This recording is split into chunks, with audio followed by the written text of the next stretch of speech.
Hello, my name is Vesper. My parents skipped my wedding to take a cruise, and when I called to ask why, they laughed. Said it wasn't important. Said it wasn't a royal wedding. They never sent a card. They never apologized. But weeks later, after my father had a stroke, they begged me to come back, to be the reliable one. All my life, I thought if I stayed quiet, they'd eventually see me. But what if being quiet was exactly how they erased me? Would you have called them back? Because I did, but only to say one thing. That was the moment something in me didn't just break, it went cold. I remember just standing there in my driveway, the boxy envelope still in my hand. The breeze brushed past my arms, and somewhere in the distance, a lawnmower droned. But all I heard was the echo of their laughter, not just in the phone call, but in my memory. That slow, familiar chuckle from my dad, and my mom's high-pitched amusement. They weren't being cruel, not in the way most people think cruelty sounds. It was worse. They sounded amused. Like my wedding, my life, my effort, was an inconvenience. The mail had come late that Friday. I had been waiting, honestly hoping, for a confirmation. Something. Anything. Instead, I got a stiff, unopened envelope marked in red ink. Return to sender, not registered. No note, no scribbled apology on the back. Nothing. It was addressed properly. I checked the handwriting 3 times. I even Googled the postal code to make sure I didn't mess something up. I hadn't. I had spent over a week writing every wedding invite by hand, trying to make each one feel personal. My parents' envelope had been different. Cream-colored, embossed with soft gold edges. I'd added a wax seal. I wanted them to feel how much I still hoped they'd care. But they didn't. Later that night, after reheating leftover lentil soup and leaving it half-finished on the stove, I sat on the porch with my phone in hand. I had a glass of water, my favorite blanket over my legs, and every part of me was begging to just let it go. But my thumb hit call before my brain caught up. Mom answered. "Oh, hi, sweetheart. We're just finishing up dinner," she said, her voice bright but distracted. In the background, I heard ice clinking in glasses, the hum of chatter, a burst of laughter. Not the kind you hear at home. The kind you hear in a lounge, a bar, maybe somewhere with open water in the distance. Did you get the invitation?" I asked. She didn't answer right away. I could hear her fumbling, then a muffled shuffle, the sound of her putting me on speaker. My father chimed in first. "Oh yeah, we saw that." Then came the chuckle, the same one I used to hear when I brought home report cards, straight A's, and he'd say, "Well, of course you did. That's expected, isn't it?" My mom said it next, flat and breezy. "Come on, Vesp, it's not like it's a royal wedding." The laughter that followed didn't belong to them alone. I heard others. Someone called out something I couldn't quite make out. Probably a server. They were on a cruise. I didn't say anything. I didn't hang up. I just waited. Eventually, the line went dead. I hadn't even noticed they'd ended the call. I sat on that porch until the sky shifted from purple to ink. The wind picked up. Somewhere, a dog barked. I pulled the blanket tighter. Not because I was cold, but because I didn't know what else to hold on to. It wasn't the first time they had made me feel small, but it was the first time they laughed while doing it. Out loud, on speaker, with a boat full of strangers listening in. Inside, I opened my phone again. I still had the voicemail from last month. Mom's voice, chipper and rushed. "Let us know the exact date and time, okay? We'll try to make it. Cruises are cheaper in the fall, though, so we'll see."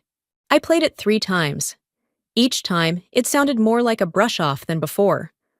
On the 4th play, I deleted it. Then I walked back inside, turned off the stove, and poured the cold soup down the sink. The drain gurgled like it didn't want to swallow it either. They weren't coming. They had never planned to. I didn't tell Ronan that night.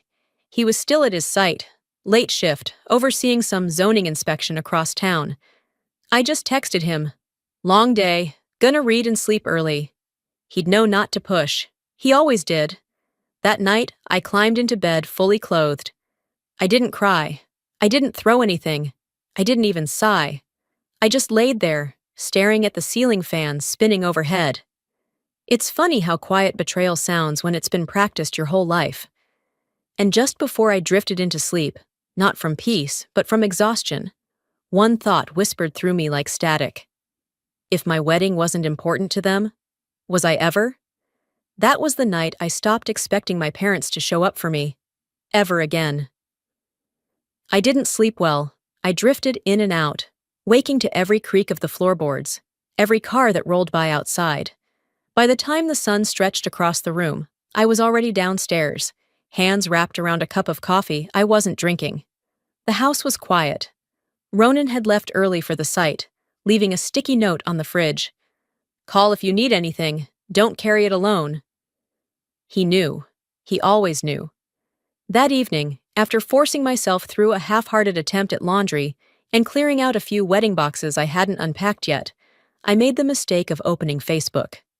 It was a cousin's post. One of the ones who lives in Plano, always tagging everyone and everything. I didn't even realize I was holding my breath until I saw it. My parents' 40th anniversary celebration. Giant silver balloons. A tented backyard. A long dinner table draped in white linen. A sign hanging near the head table. Family only. I stared at it. I blinked. Then I looked at the date. It was 4 weeks before my wedding.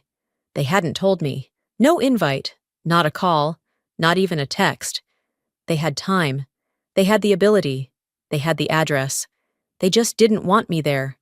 I clicked through every photo, as if somehow my face might show up in the background by accident. It didn't. Blaine was there, of course. So was his wife, his 2 boys. My parents beamed in every frame, champagne flutes raised, laughter frozen mid-air. Somewhere between the 3rd and 4th album, I stopped scrolling. Not because I was done, but because I was tired of pretending I was ever supposed to be included in moments like those. Later that night, after dinner, I stepped out onto the porch to clear my head. That's when I saw it. A medium-sized box propped against the door. No note, no packaging, my name written in my own handwriting across the top. It was the memory box, the one I had sent months ago. I had wrapped it carefully, navy paper, hand-tied ribbon. Inside were things I thought they'd appreciate. My childhood drawings, a few old photos, the letter I got from Cornell when I was accepted. There was a beach photo too, me and Dad, back when I was small enough to ride his shoulders. I had hoped they'd feel something. Nostalgia. Pride. Anything. But it was back now. Unopened. Untouched. I sat down beside it, not ready to pick it up. I just stared at it, the same way you stare at a letter from a lawyer or a text that starts with, "We need to talk." That's where Ronan found me. He stepped outside, barefoot, holding 2 mugs of tea. He handed me one without saying anything and sat next to me, his eyes tracing the box. After a moment, he asked, "Did you think they'd keep it?" I shrugged. I didn't expect a parade, just something, just acknowledgement. He nodded gently. They saw it, they just chose not to open it. We didn't talk much after that. We didn't need to. He stayed beside me while I brought the box in, placed it in the hallway closet, and shut the door. Not locked, not sealed, just out of sight. I spent the next few days operating on autopilot. Work emails, meal prep, replying to thank you cards from guests who actually showed up. Smiling politely when someone said, "Your parents must have been so proud," and nodding like I didn't want to scream. But something had shifted inside me, not loudly, not all at once. It wasn't anger yet. It wasn't even pain. It was something duller, deeper. A quiet awareness that I was no longer waiting to be chosen. And that's what stuck with me most as I lay in bed that Friday night. The same ceiling fan above me, the same silence pressing down on my chest. They hadn't just missed my wedding. They had missed me. Again, and again, and again. That was the night I stopped expecting my parents to show up for me. Ever again. The next morning, I didn't make coffee. I didn't shower. I sat in the same hoodie from the night before, curled up on the couch with the blinds drawn halfway, watching light crawl slowly across the floorboards. Everything in me felt muted. Numb wasn't the right word, just stripped. Around 10 a.m., my phone buzzed. A call from Sarah, my cousin on Dad's side. We hadn't spoken in years, not out of spite, just life. But I picked up, if only because I needed something to anchor the day. Her voice was hesitant, unsure. "Hey, Vesp. I've been meaning to call. Look, I'm sorry if I'm stepping into something, but I thought you should know." I froze. She continued. "At the anniversary party, your mom told Aunt Helen that you asked them not to come to the wedding, that you didn't want them there." The silence between us stretched. My heart wasn't racing, my hands didn't shake. It was a different kind of reaction. Cold recognition. "I figured that wasn't true," Sarah added softly. "No," I said flatly. "It wasn't." I thanked her, ended the call, and stared at the ceiling for a long time. The cruelty wasn't in the lie. It was in how casually it was told, how easy it was for my mother to reshape the truth and still sleep at night. Around noon, I opened my laptop and logged into my wedding planning emails. I pulled up the hotel reservation, the one where I'd blocked out rooms for family traveling from out of state, including my parents. I called the hotel, asked for the events manager, and introduced myself. "Oh, yes," she said, checking her screen. "You had that beautiful garden ceremony. I remember the candles in the jars. Very elegant." I thanked her and asked if any of the Carringtons had checked in. Her tone changed. "I'm sorry, no. The rooms under that name were never picked up. In fact, they were released the day before the wedding. No call, no cancellation, nothing." I scribbled it down in my notebook, not because I needed proof, but because I was tired of letting things get rewritten. If they were going to create a version of me, I was going to keep track of the original. That night, while folding laundry, I remembered something Blaine had said months earlier, back when I told him Ronan had proposed. He'd leaned back in his leather chair, arms crossed, wearing that fake concerned look he reserved for holidays and family dinners. "I mean, are you sure this is what you want?" he'd said. "You know how family gets. Complicated." At the time, I thought it was just another one of his condescending moments, the kind that dripped with charm but never warmth. Now I saw it for what it was, a warning disguised as concern, planting seeds, soft gaslighting. That way, when the lie about me not inviting them came out, it wouldn't feel so out of place. Just Vesper being complicated again. I started pulling together everything, emails, call logs, RSVP records. I wasn't planning on confronting them. Not yet. But I needed to protect the truth. I needed a record. Because when people lie often enough, they start believing their own version. And I wasn't about to be erased. Later, Ronan came home, tossed his keys in the bowl by the door, and walked into the living room. He looked at me, really looked, and sat down across from me. "They said something, didn't they?" he asked gently. I nodded. "They said I didn't want them at the wedding." He leaned back, sighing through his nose. "You've always given them the benefit of the doubt. Too much." I looked at him. "They didn't just lie, Ronan. They made me the villain in a story I didn't write." He didn't speak for a while. Then he said, "Well, I was there. I saw who showed up. I saw who didn't." That night, I backed up every email onto an external drive. Not because I was scared, because I wasn't playing along anymore. If they were rewriting my life, I was going to take the pen back. The following week moved slowly, like trudging through sand, in shoes 2 sizes too tight. I was still checking things off my post-wedding list, returning a few duplicate gifts, sending final thank you notes, but everything felt hollow, mechanical. Ronan had been giving me space, only checking in with a hand on my shoulder or a soft glance when he passed by. I appreciated that more than words. On Wednesday morning, I opened the mailbox like I always did, not expecting anything important. But there it was, an envelope from my mother. Her handwriting was as perfect as ever, loopy cursive that looked like it belonged on a church bulletin.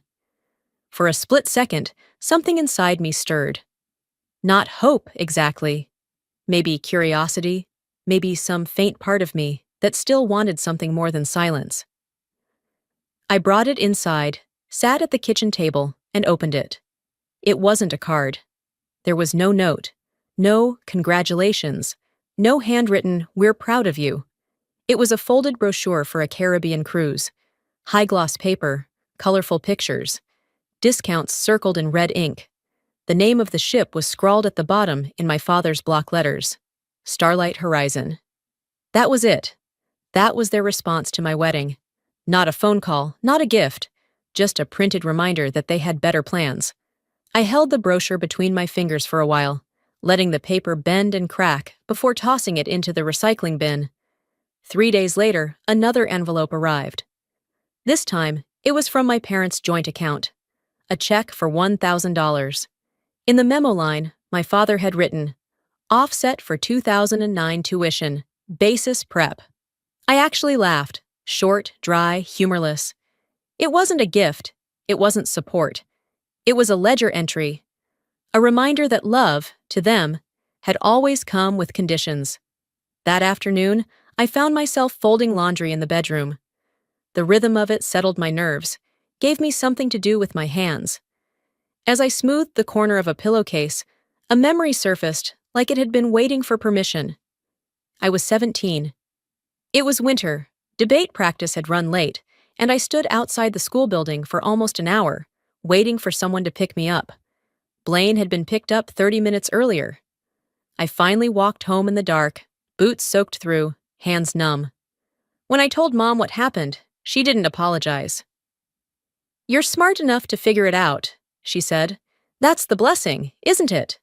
I'd nodded at the time, but that sentence had stayed with me longer than she'd ever know.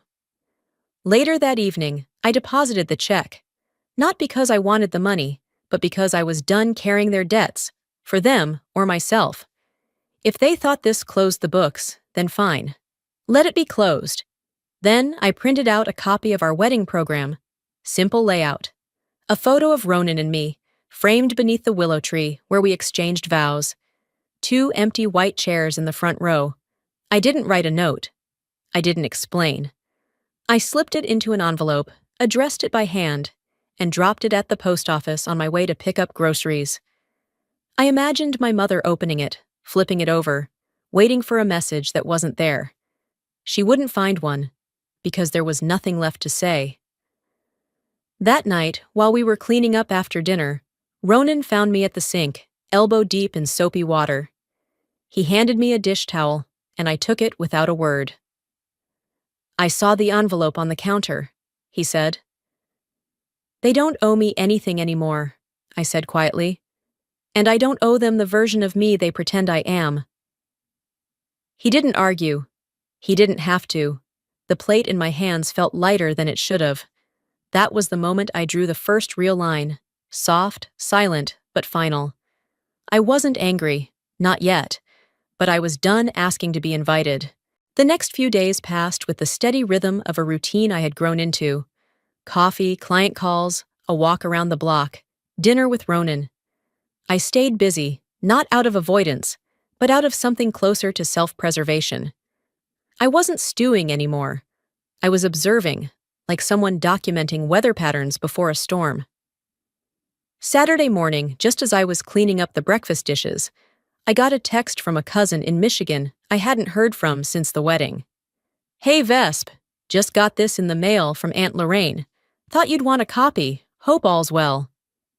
Attached was a picture of a printed photo album, the kind people make online these days.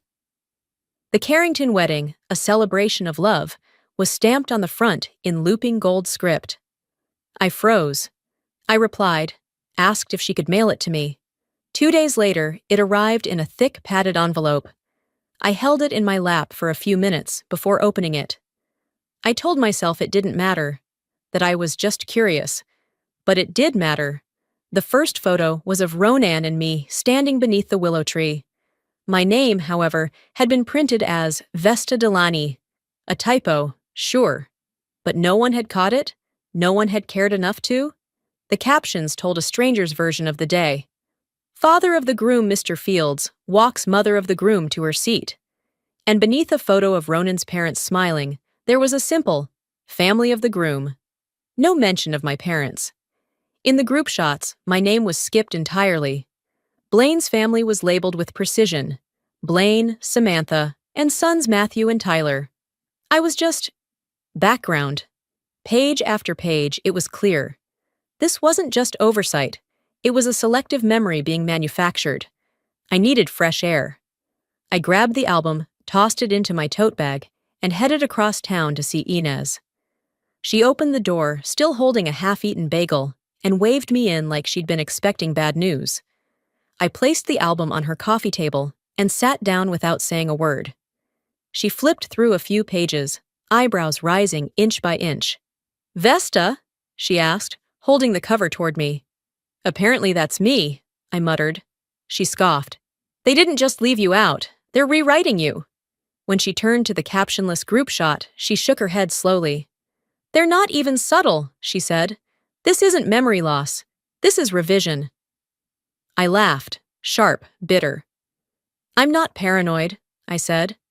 "No," she replied, meeting my eyes. "You're edited." That night, after getting home, I settled into the couch with a glass of wine and my laptop. I opened my email. There it was, a new voice message from my mother. "Vesper, honey, let's not make this into something it's not. You're the youngest. You don't need much anyway. You never did." I sat with it, played it again, then a third time. I didn't reply. Instead, I forwarded it to myself and saved the subject line as proof. I wasn't saving it for court or confrontation. I was saving it because I knew how this story would twist again if I didn't. I opened a folder on my desktop and began organizing. Screenshots, call logs, voicemails. Not out of vengeance, just documentation. A breadcrumb trail of truths that might matter someday. I wasn't angry, not in the loud, explosive way. I was something colder, steadier, like ice under a lake, silent but deep. Later that week, after dinner, I typed out a short email to Blaine. Subject: Captions body. In case you're wondering, I saw the captions. You forgot to write me out of myself. I didn't expect a reply. I didn't need one. The email was marked as read 5 minutes later. That was all I needed to know. I didn't leave the story. They tried to write it without me. By the time Sunday rolled around, I had already moved on from expecting decency. I didn't need apologies, and I certainly didn't need explanations. But then came the call from Aunt Marlene. She wasn't one for drama, which is probably why she was the one they sent. "Sweetheart, I just thought you should know. Your father had a stroke 2 days ago. He's stable now, but, well, it's been hard on your mother." She paused, like she was waiting for my reaction to lead the conversation. "Thanks for letting me know," I said calmly, holding the phone between my ear and shoulder while typing at my kitchen counter. There was more. Marlene went on about how Lorraine had been overwhelmed, how Blaine had been stepping up with hospital logistics, how everyone's been asking where you are. I didn't scream. I didn't cry. I just kept typing, pulling up my phone's call log. 27 missed calls. From Lorraine, from Blaine, from cousins I hadn't spoken to since the last family barbecue 7 years ago.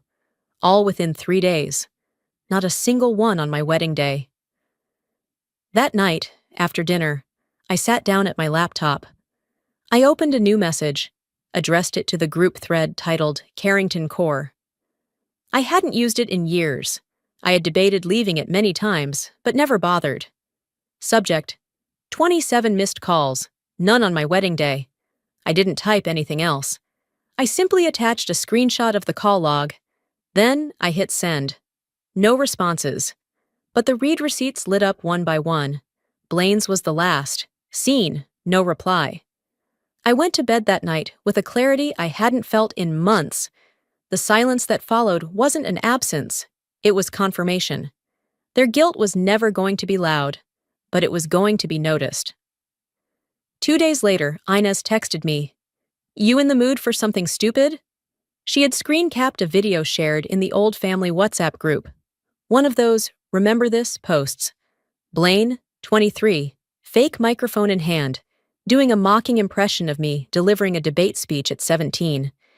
He raised his voice an octave too high, exaggerated every gesture, twisted every sentence. The family roared with laughter in the background. Underneath the clip, someone had commented, "Classic Blaine. We still laugh at this one." I stared at the video, remembering the exact night it had been recorded, the way I'd laughed along, even though my face burned. How no one, absolutely no one, had told him to stop. I scrolled up and saw that Lorraine had responded with a laughing emoji, and Blaine had replied, "Ah, Vesper always took herself so seriously." This time, I didn't let it sit. I clicked Reply All. Thanks for reminding me what family support always looked like. Then I left the group. Simple, clean, unapologetic. That evening, I was in the living room folding laundry when Ronan walked in. He noticed the phone still in my hand. "You okay?"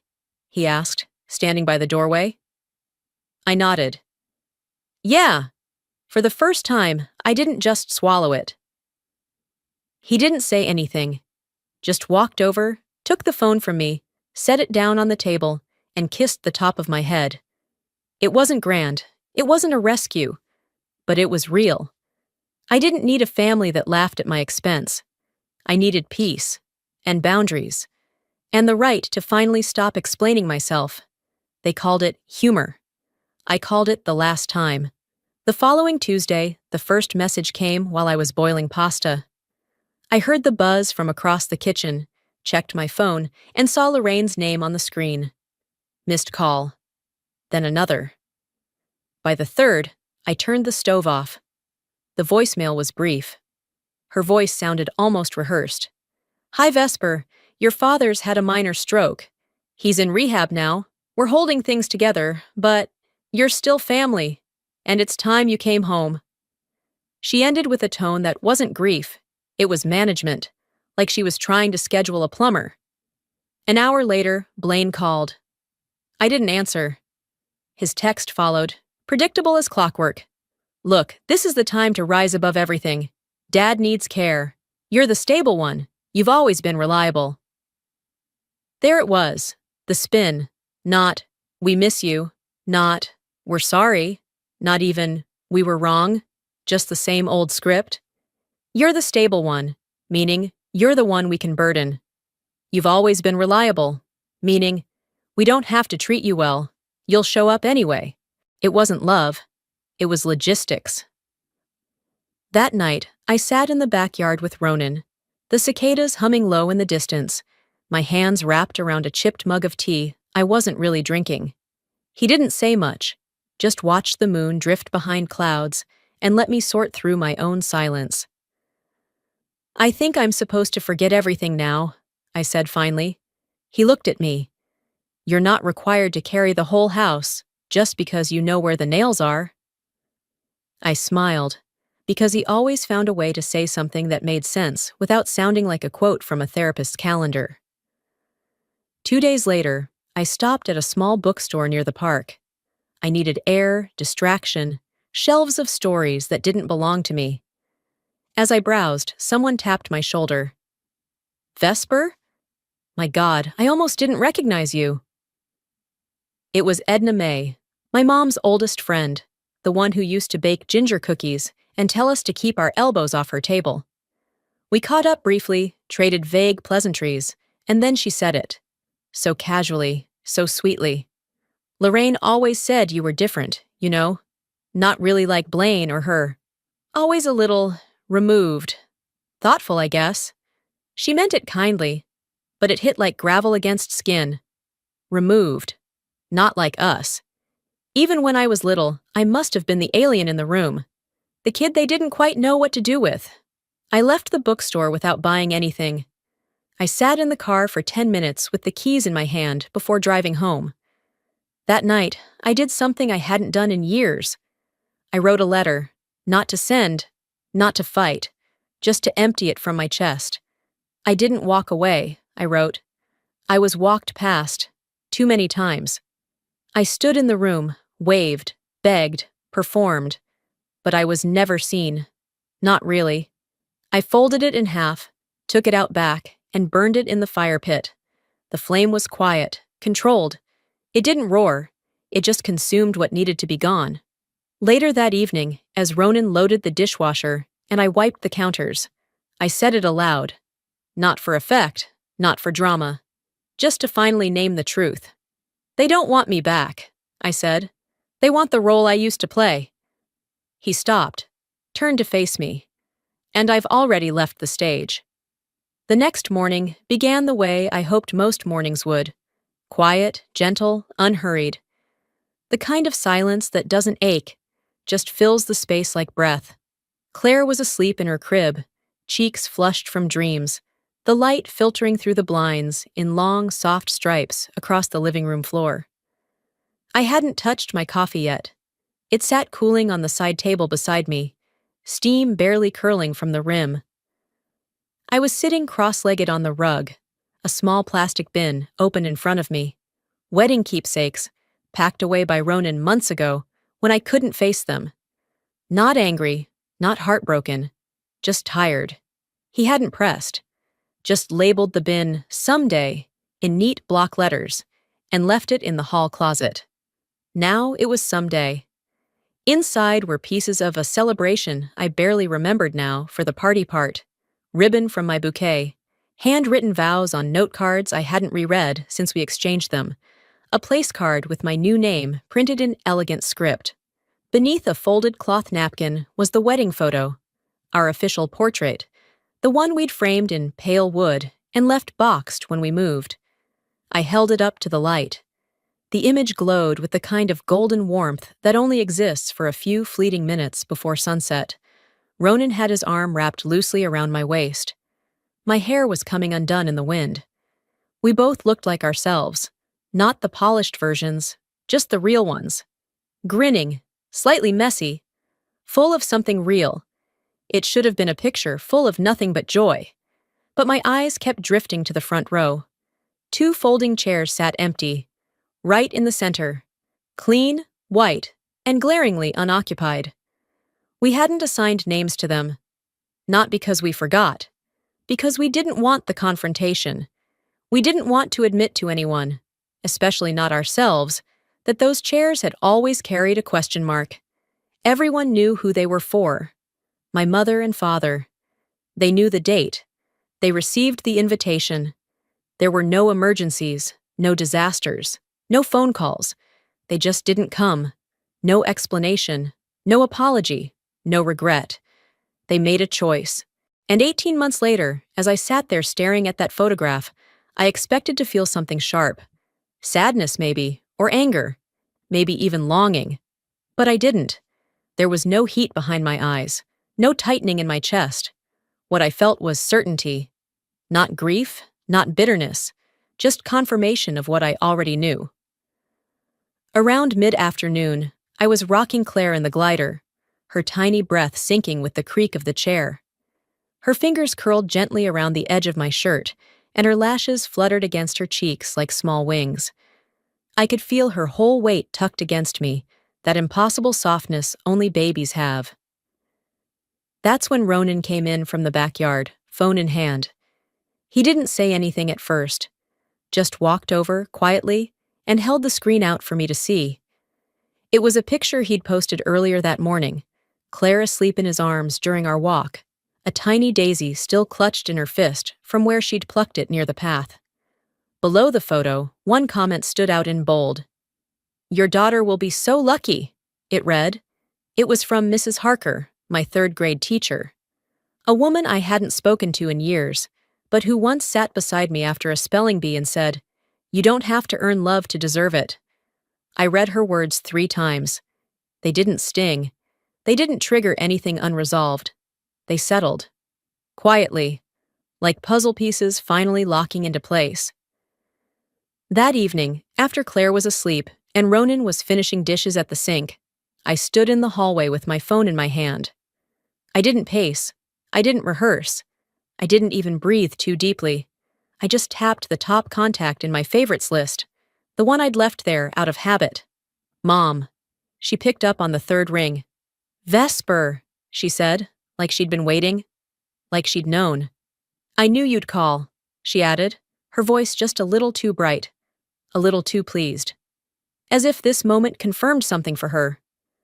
I knew you'd come around. Your father, he's still not well, of course, and this year's been hard, for all of us. She kept talking, trying to cast herself as someone who had suffered with me, not because of me. She was spinning a net of excuses, half-truths, and polished grievances. I let her speak, let the rhythm of her voice trail on until it faltered from lack of encouragement. Then, evenly, I asked, "Do you remember when I called you about the wedding, and you laughed?" Her silence was sudden and exact. I didn't raise my voice. I didn't tremble. "I laughed when I saw your message," I said, quiet, honest. Another pause.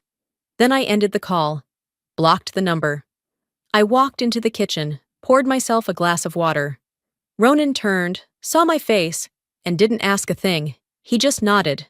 Before bed, I took the wedding photo out of the box and brought it into Claire's room. The room was dim, lit only by the soft glow of her nightlight. I wiped the glass with the edge of my sleeve, set the frame gently on her dresser beside the books and lullaby CDs. Then I picked up a pen and, in slow, deliberate strokes, wrote along the bottom edge of the frame. Chairs weren't empty. They were open. That was the truth I could finally carry. Not a scar, not a wish, just a choice made in peace. Those seats hadn't been abandoned. They'd been waiting for the people who showed up, for the ones who chose us. I didn't lose a family. I cleared space for one. The next morning came without pretense. No tightness in my chest, no weight pressing behind my eyes, no silent rehearsals of confrontations that would never happen. It came simply, on time, uncomplicated, soft around the edges, like mornings are supposed to be. Claire stirred just after 6. I heard the familiar rustle of her sleep sack before I saw her, her hands stretching up slowly, like flowers toward sunlight. That small, sleepy reach, the one where she tucks her fists near her ears and yawns with her whole body, made something inside me ache in the gentlest way. I scooped her up, warm and impossibly small, her cheek pressed against my shoulder, and carried her downstairs. The kitchen was full of light, the kind of early golden glow that slips over everything quietly, casting soft shadows, making even the familiar feel new. Sunlight spilled across the countertop and danced on the refrigerator door, chasing away the heaviness that used to settle in the corners like dust. That weight, the waiting, the wishing, the what-ifs, was gone now. I set Claire in her high chair, humming as I peeled a banana and sliced it into small crescent moons. I stirred oatmeal in her bowl, the way I had more mornings than I could count. Nothing in the routine had changed, but I had. The difference was peace, not the silence of foundation for a legal case, than anything resembling closure. I had built this archive when I still believed the truth had to be proven, when I thought being believed meant being defended by evidence, when I didn't trust that my lived experience, my memory, my voice, was enough. I selected every file, clicked delete. The message popped up on my screen. "Are you sure you want to delete 287 items?" I didn't hesitate. Yes. No backup. No copied folder tucked away. No just-in-case memory stick. I wasn't keeping receipts anymore. I wasn't preparing for another round of explaining my own story to people who had already decided not to listen. I was done living like I owed anyone a courtroom version of my pain. That afternoon, we celebrated Claire's name day with a picnic by the lake. Just us, the sun, and the sound of her laughter echoing off the trees. Ronan had crafted a little paper butterfly, yellow with black-tipped wings, and tied it to a thin stick with clear thread. Claire chased it across the picnic blanket, squealing each time it floated just out of reach, her curls catching the breeze. Around noon, Inez arrived with lemonade, extra napkins, and 2 folding chairs slung over her shoulder. No gifts, no toasts, no performance, just presents. She sat beside me as I watched Claire scoop up fistfuls of clover and grass, utterly delighted by the feel of the earth in her hands. "She's happy," I said quietly, as if saying it too loud might change it. Inez nodded without looking away from Claire. "She knows she's safe. That's all any of us ever needed." I thought about the girl I used to be, the one who learned how to be small in all the right places, who kept her voice low, her questions polite, her joy measured, who shrank to fit the rooms she was allowed into and still never felt truly welcome. Claire would never carry that legacy. Not from me. "She'll never have to earn love by being small," I said, the words more vow than observation. Inez placed her hand over mine. "Because you stopped shrinking for them." That evening, once Claire was tucked into her crib, Ronan and I sat on the back porch with glasses of iced tea. Fireflies blinked along the edge of the yard like tiny lighthouses. Somewhere across the street, a sprinkler hissed to life, watering a lawn that had never looked particularly thirsty. Ronan glanced at his phone, then turned the screen toward me. A message from a distant cousin lit up the group thread. "Just FYI, Uncle Walter's doing better. Blaine's taken over the finances. Everything's being handled now." I nodded. No bitterness, no sting.